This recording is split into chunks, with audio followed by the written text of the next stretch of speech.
tapi tidak ada nikmat yang sia-sia.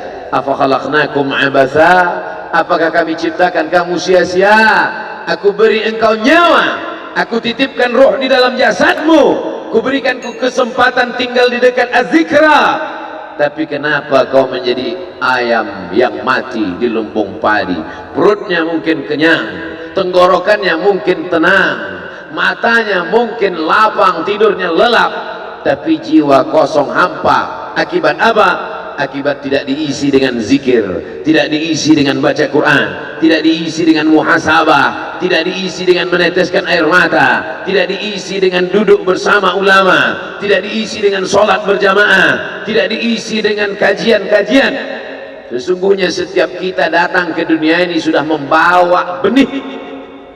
Tidak ada yang lahir ke dunia ini kosong hampa. Jadi kalau ada bapak-bapak yang diceramahi oleh orang motivator atau siapapun dia, mari isi anak kita dengan Islam, mari isi anak kita dengan iman. Tidak begitu guys. Kita lahir ke dunia ini bukan dalam keadaan kosong. Kita lahir sudah membawa iman. Mana dalilnya? A'udzubillahi minasyaitonir rajim. Wa idh akhadha rabbuka min bani Adam. Ingatlah ketika Allah mengambil persaksian dari seluruh anak cucu keturunan Adam. Wa ashhadahum, Allah mengambil persaksian. Ashhada yushhidu, ashhadahum ala anfusihim. Ketika itu Allah bertanya, alastu bi rabbikum, bukankah aku ini Rabb kamu? Semua kita waktu itu menjawab, bala syahidna, ya engkau adalah Rabb kami ya Allah. Setelah kita diisi, barulah kita masuk ke dalam rahim ibu kita, barulah turun ke bumi, barulah datang kemari. Lalu kemudian setelah di sini lupa, antaqulu yaumal qiyamati inna kunna an hadza ghafilin. Kami lupa, kami tidak ingat. Orang yang tidak ingat ini diingatkan. Fadzakir, ingatkanlah. Inna fa'ati az-zikra. Fadzakir, berilah peringatan. Inna fa'ati az-zikra. Inna fa'ati az-zikra. Az-zikra bermanfaat untuk siapa? Liman yakhsha, bagi orang yang takut bahwa dia nanti akan bangkit dari tanah, bahwa dia akan hidup sekali lagi, bahwa roh dan jasadnya akan dipertemukan lagi. Apa mungkin kita ini akan hidup lagi Pak Ustadz? Ucapanmu sama seperti ucapan Asi bin Wa'il yang membawa tulang kering kerontang yang sudah putih tak ada lagi warna. Lalu dia bertanya, hal yuhyi rabbuka hadzal 'idhama ba'da ma baliya wa ramma. Apakah bisa Tuhanmu menghidupkan tulang ini lagi ya Muhammad? Nabi sallallahu alaihi wasallam diam sampai Jibril datang membawakan jawaban. Qul yuhyiha alladhi ansha'aha awwala marrah. Katakan ya Muhammad sallallahu alaihi wasallam kepada Asi bin Wa'il yang tak percaya bahwa tulang itu akan hidup sekali lagi. Yuhyiha alladhi ansha'aha awwala marrah.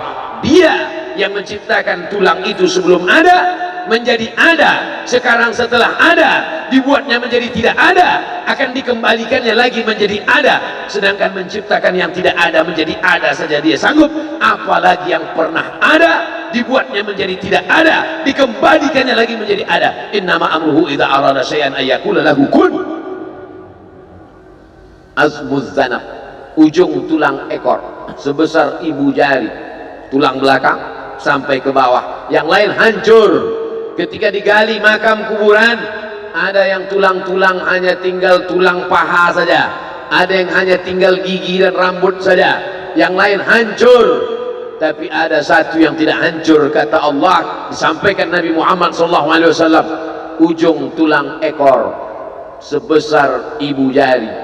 Maka dari itulah nanti yang akan ditunjuk, tumbuh sel-sel tulang, tumbuh kulit-kulit, tumbuh darah daging, bangkit menjadi manusia sempurna di hadapan Allah. Masuk surga itu roh dan jasad. Jannatin tajri min tahtihal anhar. Sungai, air sungai dengan gemericiknya masuk kaki ke dalam air sungai, itu adalah jasad. Kulit menyentuh air sungai terasa dinginnya, itu jasad. Zamharira adalah cahaya matahari yang tidak tembus ke bawah. Kenapa cahaya matahari tidak tembus? Karena ada ranting-ranting kayu yang saling terkait satu dengan lain, sehingga kalau duduk di bawah maka cahaya matahari tidak tembus ke bawah. Itu jasad. Maka yang masuk surga itu adalah roh dan jasad menurut Ahlus Sunnah wal Jamaah. Kalau masuk surga cuman roh, saya nggak mau. Mimpi masuk surga. Abdul Somad akan masuk surga beserta roh dan jasad, kembali sempurna. Makanya kata Nabi, la yadkhulul jannata ajuz, tak masuk surga orang tua. Menangis semua orang tua, sedih karena tak masuk surga. Nabi tersenyum, kata Nabi, bukan kamu tua tak masuk surga, kamu akan kembali muda usia belia 30, 31, 32, 33. Karena masuk surga itu adalah orang-orang muda, anak-anak muda yang bisa menikmati dunia. Begitulah mereka masuk ke dalam surga. Apa makna ucapan Nabi itu? Ruh dan jasad masuk ke dalam surga Allah. Lagi-lagi kita sedang diajarkan keseimbangan, bahwa kita lahir membawa iman, tapi iman ini bisa mati. Benih letakkan di tanah pasir kering kerontang, tidak disiram, mati dia, kering. Bagaimana menghidupkannya? Dihidupkan dia dengan ilmu. Tidak ada majelis ilmu yang paling banyak untuk saat ini. Majelis ilmu di Az-Zikra, semua ustadz didatangkan kemari. Ustadz Tengku Zulkarnain, Abah Raud tidak usah disebut lagi, memang beliau guru dari almarhum, Masya Allah tabarakallah. Lalu kemudian para masyaikh, Ustadz Adi Hidayat, Buya Yahya, tak dapat disebutkan satu persatu, Kiai Haji Abdullah Gimnastiar, para alim ulama, alumni Al-Azhar Mesir, alumni dari Yaman, Tarim Hadramaut, Darul Mustafa, Rubat Tarim, berdatangan kemari semua. Majelis ilmu, majelis ilmu. Lagi-lagi ayam mati di lumbung padi. Apa sebenarnya yang terselip dari peribahasa itu? Iman mati karena tidak disirami dengan ilmu. Ilmu. Datang seorang jamaah menemui saya, Ustadz Somad, saya kena penyakit insomnia, gak bisa tidur malam. Jam 2 malam mata saya masih berkedip-kedip. Bismika Allahumma ahya wa amut, gak mempan. Sebabnya apa Pak? Sebabnya saya beli tanah. Setelah beli tanah, tanam kelapa sawit, dipupuk, dijaga, 3 tahun berbuah. Pas mau dipanen, sudah dipanen orang duluan. Ternyata tanahnya bermasalah, dibawa ke pengadilan, dia yang menang. Akhirnya sampai jam 2 malam gak bisa tidur. Apa yang terlintas dalam pikiran? Kenapa beli tanah, kenapa tanam sawit, kenapa beli tanah, kenapa tanam sawit, kenapa diambil orang, kenapa dulu gak ternak ikan aja, kenapa gak ternak puyuh. Berbulan-bulan gak bisa tidur. Akhirnya pergi ke psikiater. Pak psikiater, ya saya sudah 2 bulan gak tidur-tidur Pak psikiater. Akhirnya Pak psikiater buat resep. Ini obatnya, yang ini dimakan sebelum makan, yang ini dimakan setelah makan, yang ini 3 kali, yang ini 2 kali. Akhirnya memikirkan resep itu, makin gak bisa tidur. Dimakan, tertidur. Dosisnya habis, terbangun. Kenapa beli tanah, kenapa tanah? Setelah dimakan, muncul masalah baru. Terlalu banyak makan obat, terjadi kekacauan tubuh.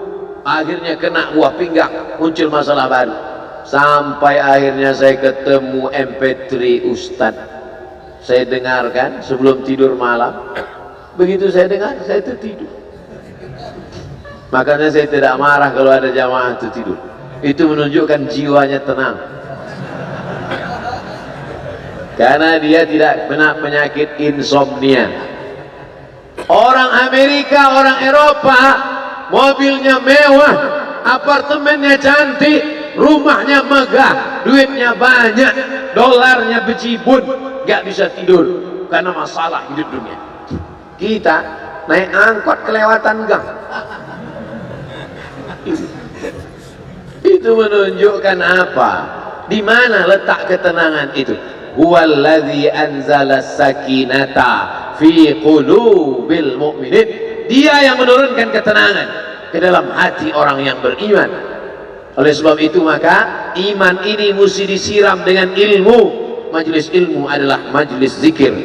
Majelis ilmu adalah majelis turunnya rahmat dan barakah. Majtama'a qaumun fi baitin min buyutillah. Sekelompok orang berkumpul di rumah Allah, yatsluna kitab Allah, membaca ayat-ayat Allah, wa yatadarasunahu fima bainahum, mengkaji isinya. Nazalat alaihimus sakinah, turun ketenangan. Wasyat bihimur rahmah, turun rahmat kasih sayang Allah. Haffat bihimul malaikah, dikelilingi oleh para malaikat. Wa dzakarahumullahu fi man indah, dibanggakan Allah Ta'ala dengan para malaikat. Tadi malam ketemu dengan murid dari Syekh Muhammad Yasin bin Isa Al-Fadani di Zawiyah Raudhah. Ketemu, cium tangan, barokah, zikir, sholawat, tenang jiwa. Lalu kemudian subuh ini ketemu dengan Abah Raud, ketemu dengan para penghafal Quran, ketemu dengan santri-santri, tenang jiwa. Tidak ada yang menenangkan jiwa ini selain daripada majelis zikir, majelis ilmu. Betapa meruginya ayam-ayam mati di lumbung padi. Benih tidak disiram, mati. Benih yang disiram dengan majelis ilmu tumbuh, tapi tidak berbuah. Maka mesti disiram pakai pupuk buah. Datang konsultasi, ini kenapa tidak berbuah? Kenapa ini tidak berbuah? Karena ternyata dia mesti diamalkan. Sudah dapat ijazahnya, sudah talaqi, sudah halaqah, kenapa nggak berbuah? Belum diamalkan. Paksa-paksakan diri sebelum tidur malam, wudhu dulu, sholat witir. Paksa-paksakan diri bangun malam, tahajud. Paksa-paksakan diri siang, sholat qabliyah, sholat ba'diyah. Paksa-paksakan diri pagi, sholat duha. Paksa-paksakan diri, sholat subuh berjamaah. Barulah dia berbuah. Kalau dia tidak berbuah, dia hanya sekedar pokok kayu yang hanya membuat sampah saja. Tapi paling tidak tempat orang bernaung di bawah ketika panas. Tapi manfaatnya tidak sesuai, karena yang ditunggu itu buahnya. Masa pohon kayu rindang besar tidak berbuah, sementara semangka yang kecil buahnya besar? Oleh sebab itu maka mesti berbuah. Benih disiram, berbatang, berputih, berbuah. Buahnya ranum, cantik dan indah. Begitu dibelah tak bisa dimakan. Kenapa? Ulat semua isinya. Oleh sebab itu mesti dijaga. Benihnya disiram. Apa yang bisa menjaga ini? Diprotek dia. Kenapa apel tidak dimakan ulat? Bukan karena ulat tidak sanggup beli apel, tapi karena disemprot pestisida. Ulat tahu ini ada pestisidanya, maka dia tidak makan. Kita nggak tahu, dimakan. Ikan asin tidak dikerubungi lalat, tidak ada satupun lalat yang hinggap di ikan asin. Kenapa? Karena lalat tahu ikan asinnya pakai formalin. Manusia nggak tahu. Pintar mana manusia dari lalat? Jangan jawab. Akhirnya orang makan, menumpuklah pestisida dan formalin dalam darah. Apa namanya? CANCER, cancer. Karena dia tidak larut dalam tubuh. Yang lain-lain larut. Makanan-makanan larut menjadi energi, menjadi sampah, dibuang menjadi kotoran. Sama seperti daun, kalau jatuh ke tanah larut menjadi pupuk. Tapi plastik tidak larut, maka plastik sampah bertebaran. Oleh sebab itu maka ini mesti dijaga. Apa yang bisa menjaga buah apel supaya tidak berulat? Jagalah dia dengan ikhlas. Kamu kenapa gak ke masjid? Saya kalau ke masjid riak, maka saya nggak ke masjid biar ikhlas. Tarkul amal li ajlin nas riak. Kata Imam Fudail bin Iyad, tarkul amal li ajlin nas riya. tidak jadi beramal karena takut dipuji orang, riya. Wal amal li ajlihim syirik, beramal karena ingin dipuji orang, syirik. Kenapa kamu nggak pakai sorban? Takut dipuji orang, riya. Pakai saja sorban anak, jangan takut dipuji orang. Pakai sorban, yakinkan diri. Baik, Ustaz kenapa nggak pakai sorban? Ada masanya nanti pakai sorban. Tarkul amal li ajlin nas, riya. Tapi beramal, tapi saya nggak tahan Pak Ustaz, dipuji orang. Luruskan, karena pujian pasti akan selalu datang. La'atiyannahum min baini aydihim wa min khalfihim wa an aymanihim wa an syama'ilihim. Datang dari depan, dari belakang, dari kanan, dari kiri, dari dalam. Alladzi yuwaswisu fi sudur, dari dalam, dari depan, dari belakang, dari kanan, dari kiri, dari dalam, dari dua aspek, minal jinnati wan nas, dari yang zahir, dari yang batin, berdatangan dia. La ughwiyannahum, aku akan goda anak cucu Adam. Sampai kapan? Madamat arwahuhum fi ajsadihim, selama roh masih bersemayam dalam jasad, selama masih hidup, dia terus menggoda. Kapan kita berhenti dari godaan ini? Nanti setelah terbaring, terbujur kaku, bahkan sampai mau sakaratul maut pun dia tetap menggoda. Itulah makanya orang berzikir tidak bisa digoda waktu sakaratul maut. Kenapa? Karena la ilaha illallah akan terngiang di telinganya. Subhanallah walhamdulillah wa la ilaha illallah wallahu akbar. Subhanallah walhamdulillah wa la ilaha illallah wallahu akbar. Kalau itu diucapkan sekali, 10 kali, 100 kali, 1000 kali, terngiang dia di telinga kita. Bahkan ketika kita mau tidur malam pun terngiang dia. Bahkan ketika kita mengigau di tengah malam pun itu yang terngiang. Maka saat mau sakaratul maut pun itu juga yang akan datang. Apa yang kau ucapkan, apa yang kau dengar, apa yang kau pikirkan, apa yang kau renungkan, itu yang akan datang waktu sakaratul maut. Seorang bapak sudah divonis dokter, panggil istrinya, panggil anaknya, bawa ini ke rumah, nunggu malaikat maut datang. Sudah nggak ada obat, bapak sudah koma, nggak sadar-sadar di rumah sakit. Kalau tetap dipertahankan di ruang ICU, hanya menghabiskan uang saja. Dokter kasihan dengan keluarga, bawa ini pulang, karena kalau dibawa pulang pasti mati. Begitu mau dibawa pulang, matanya terbuka, sadar dia, sadar. Ketemu sama saya tanya, apa yang membuat bapak sadar? Waktu saya sedang koma itu datang Abdul Somad. Terus apa kata Abdul Somad itu? Nanya kapan tablik akbar. Akhirnya saya terbangun. Kapan tablik akbar? Saya terbangun, saya pulang ke rumah, saya kumpulkan panitia buat tablik akbar. Datang, saya heran, kok bisa saya yang datang waktu itu? Saya mencoba menganalisa, kenapa waktu dia koma itu saya datang. Saya tanya, Bapak kalau di rumah ada nonton YouTube? Ada. YouTube siapa? Abdul Somad. Oh. Dari rumah ke tempat kerja dengar MP3 radio, enggak radio Pak Ustaz, MP3 suara, iya, suara siapa? Ceramah Abdul Somad. Baru saya connect, ternyata apa yang sering didengar, apa yang sering ditonton, apa yang sering dipikirkan, itulah yang akan datang ketika kita koma. Hati-hati yang suka sinetron Korea, hati-hati yang suka Bollywood, itu yang akan datang nanti waktu kau koma. Saudara yang dimulai, saya tidak nakut-nakuti, cerita aja.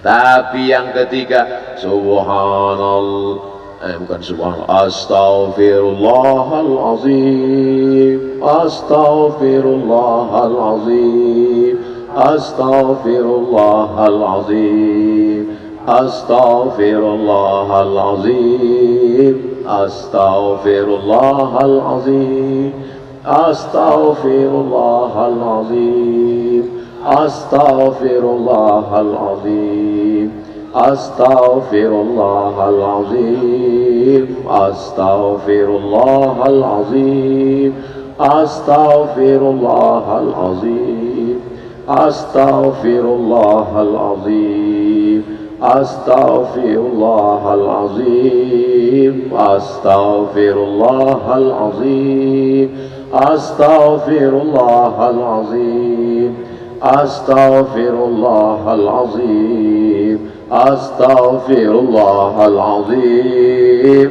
astaghfirullahal azim, astaghfirullahal azim, astaghfirullahal azim, astaghfirullahal azim.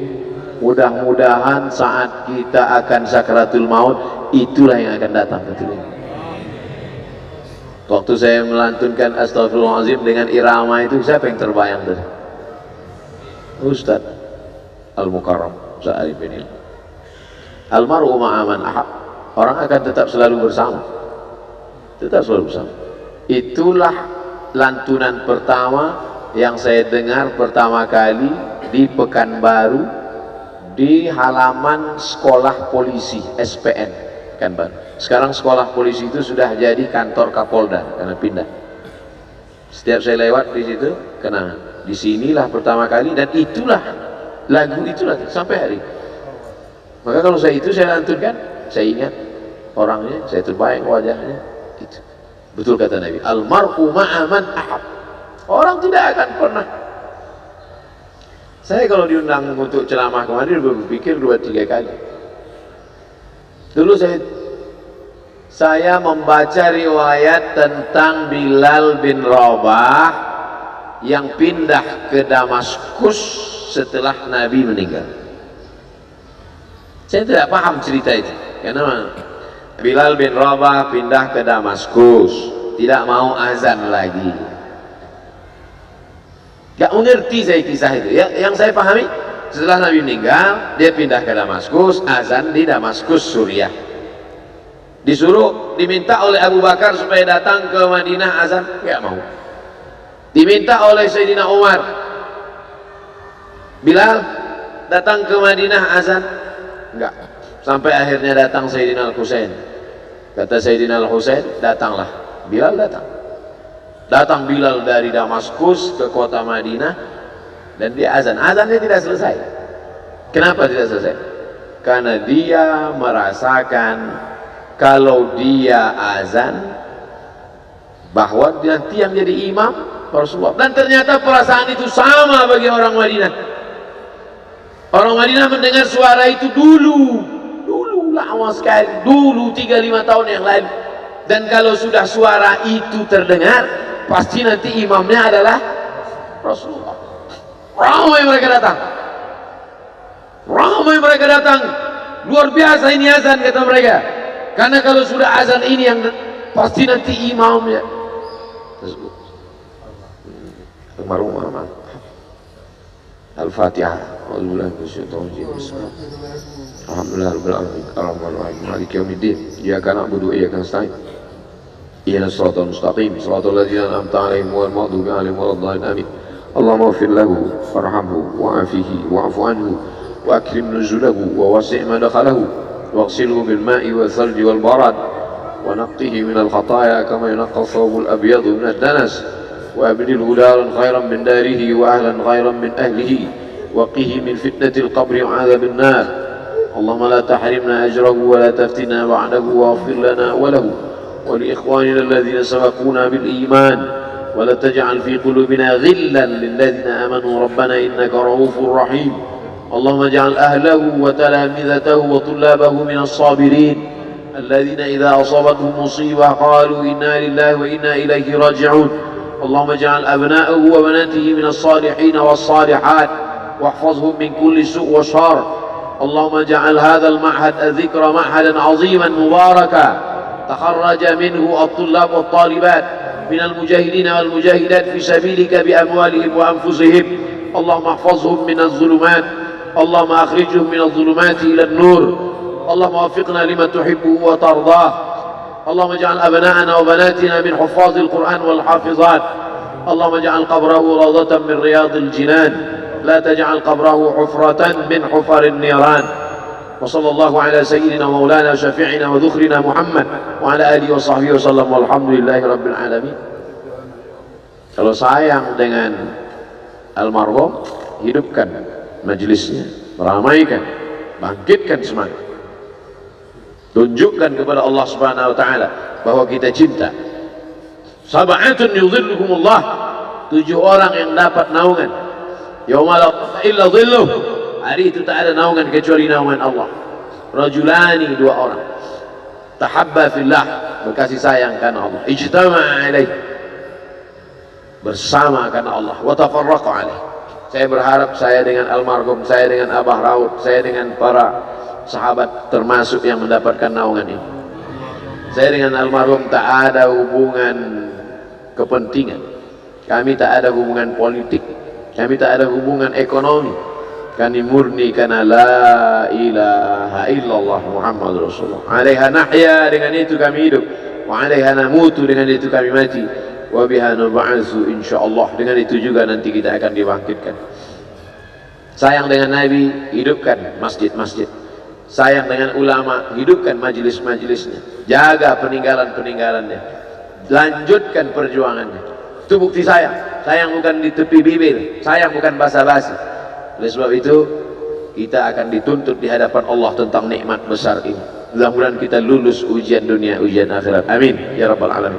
Terima kasih segala perhatian, mohon maaf segala kesilapan dan kekhilafan. Jangan lupa salat sunat isyraq 2 rakaat. Terima kasih. Wassalamualaikum warahmatullahi wabarakatuh.